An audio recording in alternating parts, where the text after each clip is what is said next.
நிகழ்வு ஒருங்கிணைப்பு கள்ளிப்பட்டி கார்த்திகேயன், மாநில சுற்றுச்சூழல் பாசறை.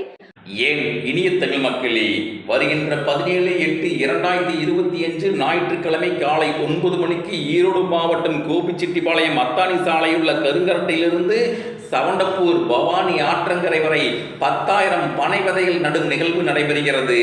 நீர்வளம், நிலவளம், மண்வளம், மலைவளம், காட்டு வளம், காற்று வளம், கடல் வளம், கனிம வளம் இவற்றின் மீது பேரார்வம் கொண்ட இயற்கை ஆர்வலர்கள், சுற்றுச்சூழல் ஆர்வலர்கள், பொதுமக்கள் என அனைவரையும் அன்புடன் அழைக்கின்றோம். இந்நிகழ்வுக்கு எனக்கு உறுதுணையாக இருக்கும் மாநில ஒருங்கிணைப்பாளர் வே. திருமூர்த்தி அவர்களுக்கும், மண்டல பொறுப்பாளர் மோகன்குமார் அவர்களுக்கும், தாய் தமிழ் உறவுகள் அனைவருக்கும் புரட்சிகர வணக்கங்கள். வாருங்கள், ஆளுக்கூறு விதை நடுவோம், ஆளுயர பனை வளர்ப்போம். வாழ்த்துக்கள், விட்டுறாதீங்க. பனை அதை நினை, பெற்ற தாயென கட்டி அணை, அதுவே தாய் மண்ணை வளப்படுத்த துணை.